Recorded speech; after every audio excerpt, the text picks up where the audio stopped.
Arrows of Time and Halftime Decoded. My name is Daniel Vallis from InformedChristians.com, a website ministry devoted to discerning current events from a Christian perspective. This is a watch, not a prediction. We're going over what has already happened, but from the way that it's going, it doesn't look like it's going to be getting better in the near future, and it looks like the enemy is up to something. But this is a watch, not a prediction. I don't know what's going to happen. If you have not yet, please take time to watch our video, Time CERN in the Bible, especially with a lot of the concepts that we're going to cover today. Back in April, we really started attacking this subject, and our knowledge has been building over the year, but this one video helps encapsulate a lot of it. But then you also need to read our articles on our website, Time in Tomorrowland, Time and Back to the Future. Those were written after the video was made.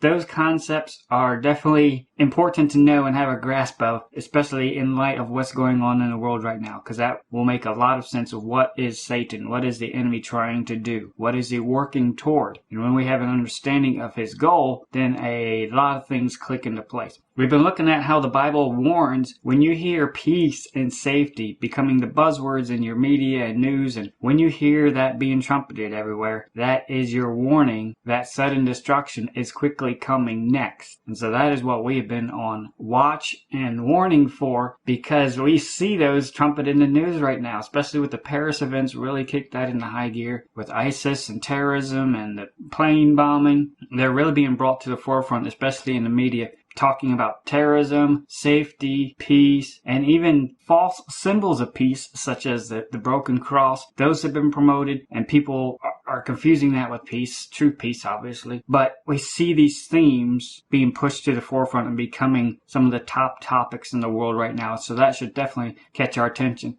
And recently we've talked about some of the fingerprints all over the Paris events, and we talked about a lot of other themes of who's been pushing it, and even Imagine, which is being tied to the Paris events and being promoted more. Even that encapsulates the ideas of rebellion and the desire for a one world. So you're going to see those themes become even stronger over the next few hours and days. We've seen a lot of media things just within the past 2.5 weeks of, uncoincidentally, they're all dealing with very, very similar themes and symbols. The gods returning, the fallen gods, aliens, Prometheus, so many, Osiris, Mars, the god of war, Lucifer, but again, Prometheus has been pushed a lot because they know something is about to happen. They know sudden destruction is about to come. He can read the Bible too. He doesn't know the day or hour specifically, but he knows the time season apparently. They know the world leader is about to emerge onto the scene, the red horse of war, and he's been preparing the world for it through his Pied Piper, Hollywood and media. They know he's about to come through the gates, Apollo, Apollyon. And we've seen a lot of the importance of the red and blue colors too as well popping up during these what seemingly appear to be coincidental events. Gives them a great opportunity to slip that in with all the symbology so you know that they are linked. We've been looking a lot at the cover and how a lot of the events that have been pointed to on the cover point to, again, this very small 2.5 week time frame. So we know all this is not coincidental. We see fingerprints over so many, and we've been documenting that in previous videos, so definitely try to go back and watch them if you can. So let's take a look at two significant symbols that play a very large role in determining the time period that they're pointing to. First of all, the moon. And I've mentioned this before that I believe it is the moon because it's obviously the man in the moon, making reference to that, the faces or phases. There was a department store video that came out just a couple of days ago, a week or so ago, with their Christmas video and us all about the man in the moon. And I thought that was a very interesting reinforcement of how to interpret this symbology. But we've seen that it's the man in the moon. It also brings focus to China and emphasis to the Chinese lunar calendar. This is the year of the goat, after all, and they expect him to come onto the scene. Panic, which also comes with war. But then we also find out that the Chinese Moon Festival happened on the exact same day as the blood moon, the final blood moon. And that further reinforces why I think this is the blood moon, referring to the fourth blood moon. Their moon festival happened to be on the same day as the blood moon. The blood moon is a signal that the season is about to change. So if that is the blood moon, which just happened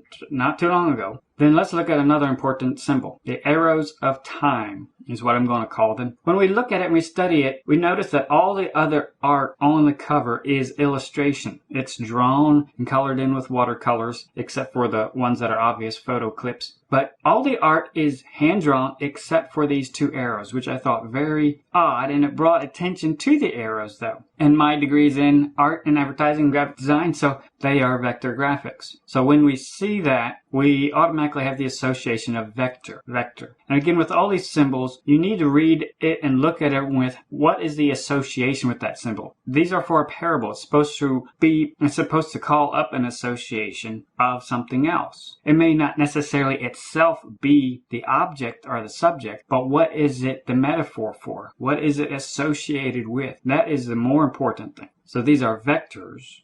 Also, the numbers are prime numbers. Let's study this. Prime numbers are numbers divisible by themselves and 1. And the sequence goes as 2, 3, 5, 7, 11, 13, 17, and keeps on going on up. So when you recognize these numbers, you automatically know that there's a purposeful sequence being put together. There's a reason for it. These aren't just random numbers picked out. So we can see that they are prime numbers. Again, going by first associations, we see there's 2 arrows. So that's 2. Then reading left to right, which is common in the occult, how they mirror things, 3 would be prominent, and it is also separated by the dot operator, that it is by itself too. So that draws attention to 3. 3 is visually separate. 5 is also visually separate. So the 2 numbers that are visually separate, 3 and 5, stand out by themselves. So those are easy. But you can also get 5 by adding up the numbers 1, 1, and 3 from one arrow. 7 you also get from adding the numbers on the other arrow. 11 could be, again, either 2 visual parallel lines or 2 sets of 11, drawing attention to the 11. Then with 13, you could go with visual grouping because your eye automatically highlights that for you. Then with 17, by proximity, CERN, Alice, is noted for being 17 miles long. So you have a prime number sequence, just going by appearance, this is mostly, that point out these are prime number sequence. And that's without rearranging and doing all sorts of crazy stuff to it. That's just simple noticing the sequence and numbers, how they are separated and visually alluded to. We can see a pattern. And this reminds us of the movie Contact that had Jodie Foster in it. It was directed by Robert Zemeckis. In Contact, a signal is received from deep space by SETI scientists listening for signs of extraterrestrial life. And what captures the attention of the main character is the aliens' use of prime numbers in a signal that they send. The sequence was a signal of intelligent and purposeful messaging. And once they figured that out, they figured out that the signal was instructions on how to construct an accelerator and dimensional gateway so that humanity could meet with the aliens. That's what the movie's about. Also, the movie Interstellar is a very similar concept too, where the main character notices a pattern in books and dust and other objects, and notices how beings from other dimensions are trying to communicate with him as well.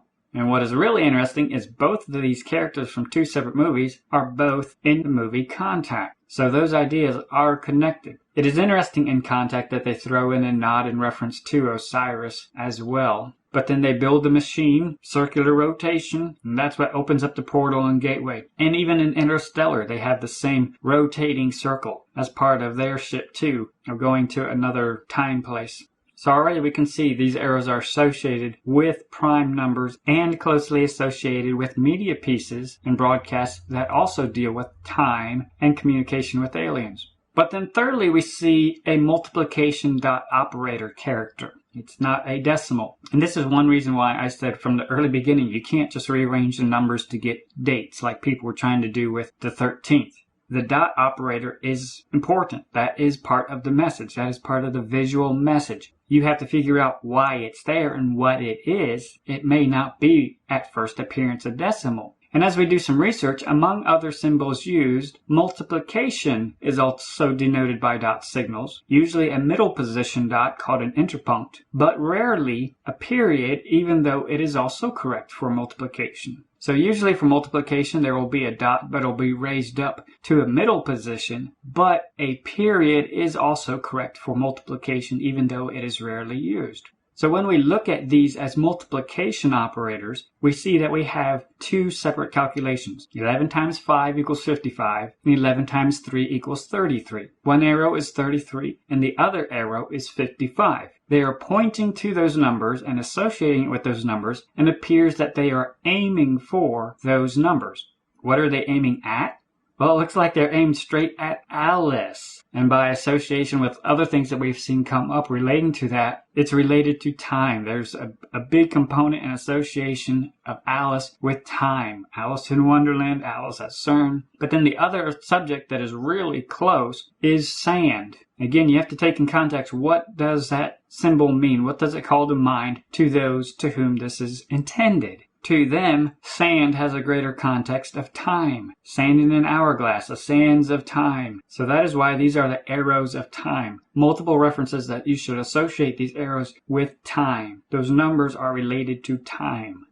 But then we also find out that there are Star Wars and Transformers contexts to them as well. Again, the main association being vector graphics and prime numbers. That gives us vector prime. And there was a very notable Star Wars novel that featured Vector Prime. It was one of the few EU books to have its own television commercial. It was released on a Sci-Fi channel in late 1999, which is a reference to 666. And it also featured a narration by Mark Hamill as Luke Skywalker, speaking over a montage of themes. So this novel is very closely related and very easily recognizable with Star Wars, but then also to Vector Prime specifically.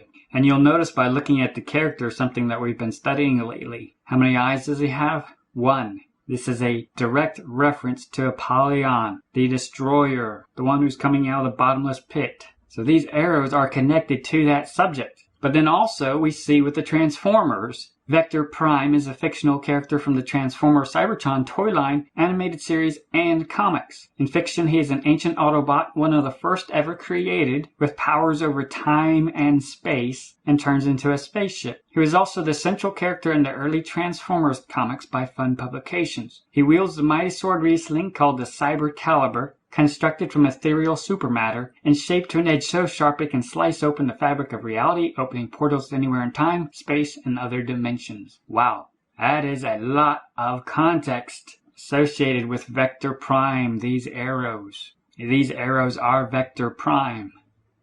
Looking back at Contact, it is very suspicious that this movie was directed by the same director who made Back to the Future. And again, read our article on that time and Back to the Future. We talk in depth about that. But he's also the same one who directed the movie The Walk, which is about a tightrope walker who goes across between the two trade towers, 11. And that movie came out very, very recently. Again, we talk about that in the article too as well. The occult association of breaking the silver cord. But it's interesting that even CERN uses that same analogy on going between dimensions. They use the analogy of a tightrope walker on their website. There's a lot of connections here. So these are our Vector Prime arrows.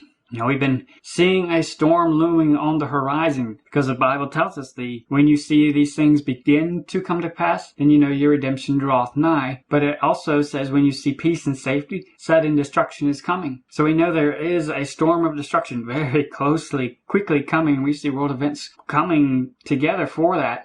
And we see the enemy preparing to bring Apollyon onto the scene. Looking at the timeline, just going back to September 26, we note the blood moon because the enemy pointed that out. That's very significant. But looking at it from a Christian biblical perspective, we see the blood moon as signaling a time change, a season change. It was a marker, a pretext, a pre-symbol reference to the tribulation. When the sun is darkened and the moon is made blood red, those events will happen during the tribulation on a much greater scale, but these were a hint at it too as well. But by themselves, they were significant celestial events that signaled that he is near, even at the doors. He is nigh. So both sides are watching this one event. Christians are, and the enemy is too as well. So that happened on the 27th, 28th, depending on where you were time zone wise. That happened there. So that should have automatically made us aware and alert that we're going to see some changes in the world coming up. And we have seen some definite changes in the world since then. We were also watching during the days of Noah, specific dates mentioned in the Bible, and since Jesus does say that he will come back in the days of Noah, these have especially caught our attention. And we could still consider ourselves in the neighborhood and in the days of Noah, because we're still pretty close, and with the way the world's living too, we know we're definitely there. But just being in the neighborhood still, we could still say we are literally in the days of Noah, right around it. We've seen a number of warning signs even recently of activity coming from the underworld, Hades, getting ready, and references to an awakening in the spirit realm, the phoenix, so many different signs. And even again, just looking back over the years, so many signs pointing of them getting ready. And in July, we saw a dramatic increase in activity too, and a lot more blatant activity too in statements. Then on the 31st, we saw the Russian plane crash. On the same day, we saw a prominent reference to Pan on that same day too as well. And that really brought to people's minds the idea of safety, terrorism, and even further underscored the refugee situation and a lot of other things. It started becoming a lot more popular topic on people's minds. And then Paris events happened on the 13th, Friday the 13th. And that was interesting too, because we saw same signals and fingerprints from the cover on there, and also a prominent reference to Pan, causing panic on that day too. And that was when calls for further, much more stronger calls for safety and calls for peace, even using a symbol of false peace for it. Those are really coming to the forefront now, and that automatically raised our radar alert that sudden destruction is coming. And that's what the Bible tells us. When you hear these things, sudden destruction is coming. With the Paris events, we see some very suspicious things with that. This is the UN declared Year of Light. That event happened right in the middle of the Festival of Light, Diwali. It's known as the City of Light. It's also the birthplace of the Enlightenment. And it also has a strong association with beheadings that happened during the French Revolution. Thousands of them in the main squares there. And what have we seen? Just recently, 2 very blatant references to beheading, literally back to back, in 2 major media pieces of the Alice in Wonderland trailers and the Star Wars trailers, one day after another. They know what is about to come onto the world. They're getting ready for it, and they're getting Satan's disciples excited that it's coming onto the world too.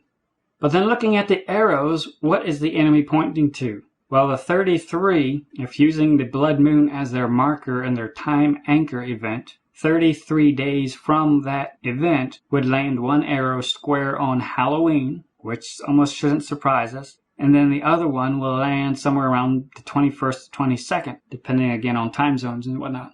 I don't know what's going to happen, but it looks like the enemy is going to try something again in that time proximity. It may kick off another phase. We saw a lot of things kicked off with Halloween, so this might mark phase 2. It might mark an event. I don't know. All I know is we should pay attention that the enemy is quickly ramping up activity, and we know that sudden destruction is incoming. And in light of that, we have to, in our own lives, initiate the evacuation procedures immediately. Start getting ready and complete getting ready.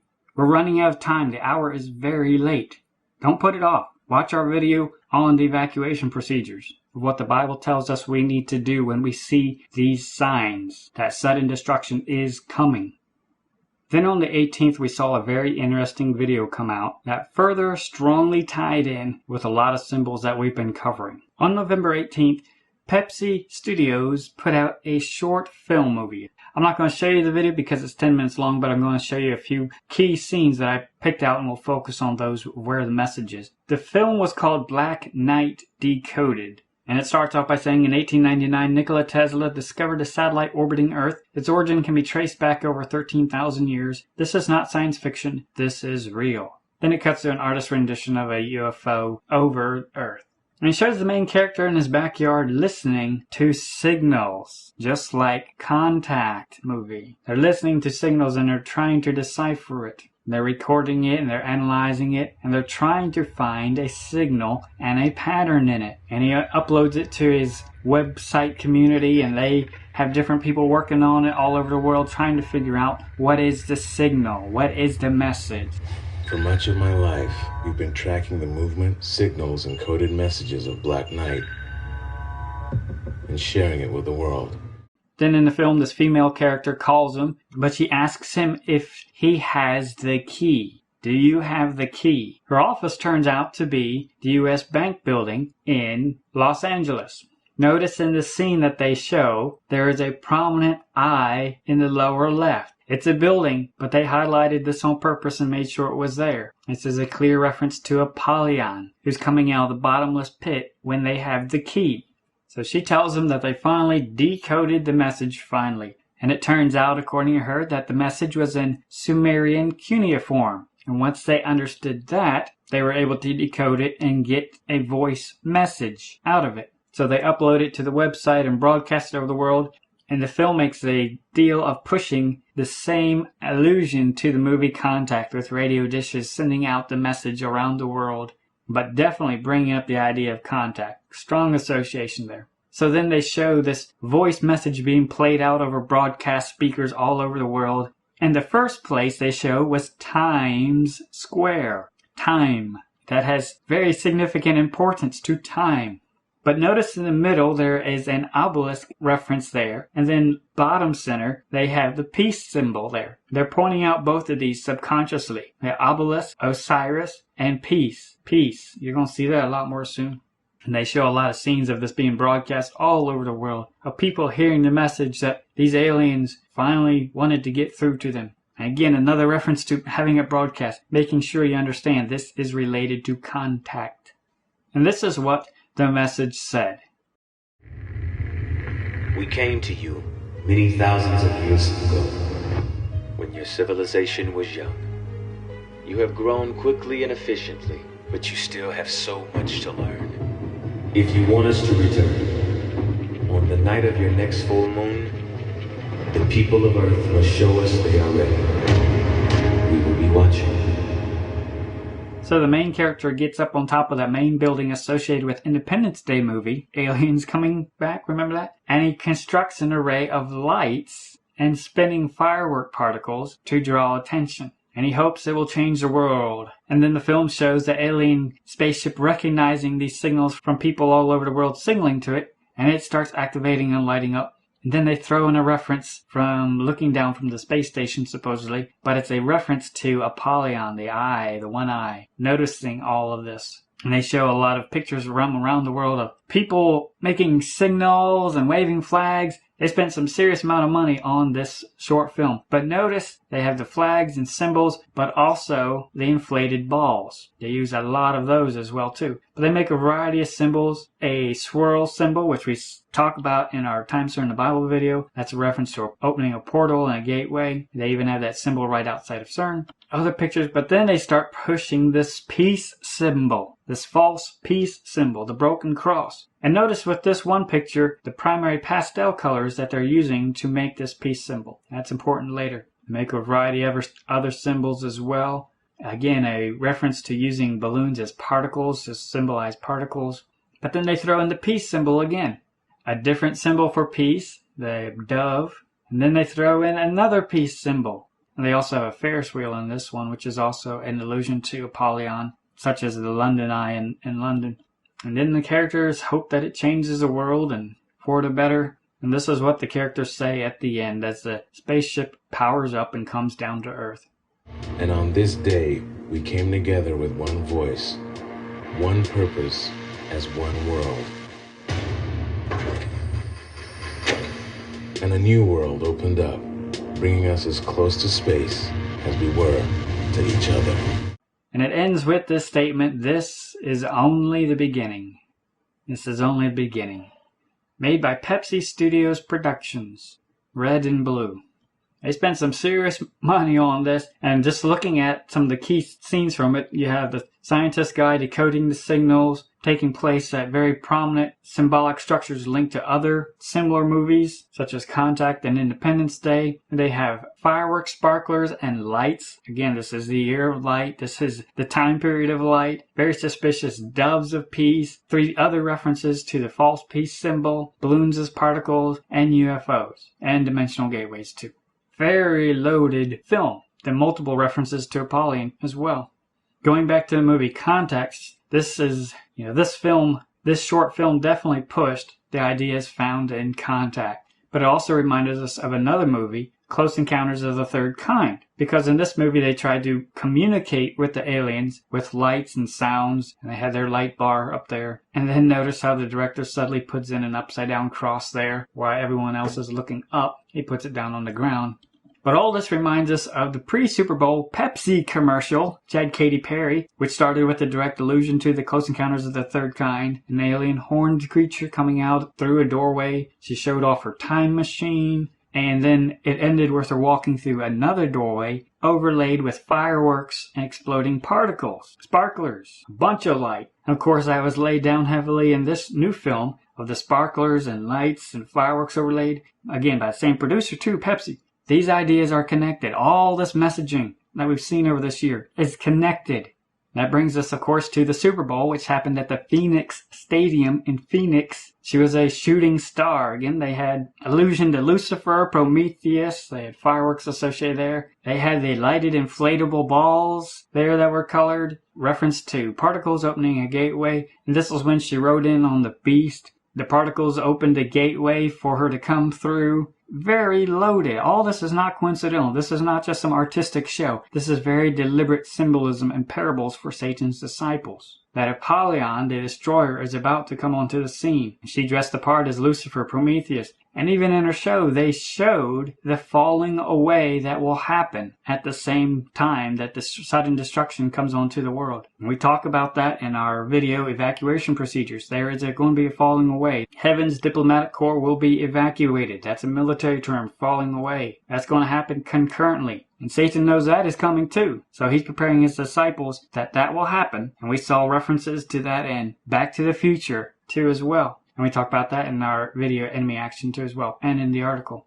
And then, of course, the Home movie that came out referenced this exact same pattern. The movie dealt with aliens, and further reinforcing, they're talking about an alien deception of horned creatures, which is a reference to Pan too as well. A lot of emphasis on the swirl pattern, which is that strong sculpture right outside of CERN, and then parting of the particles, which brings about this horned leader. And of course, the tower building, that's a very strong nod to Independence Day. Some major scenes circulate about that where people met on the roof to try to contact and signal the aliens. They ended up getting fried though. But then this movie also featured trying to contact and communicate with the aliens via light signals, trying to communicate through patterns. You're going to see a recurring theme with that. So Pepsi made that new film right in the midst of all this promotion of the French flag colors, red and blue. And what are the colors on the Pepsi logo? Red and blue. It may seem coincidental, but they are designed to go together to remind those who've been looking for the color patterns and the symbol patterns and the metaphors and all that, to remind them that these events here in Paris are kicking off all this symbolism that we've been showing you over the whole year. Sudden destruction is coming very soon. They know that. We know that. Are you living in light of it? Be ye ready. Watch our video, The Letters to the Seven Churches, where Jesus Christ tells his church, his children, how to make sure they are ready.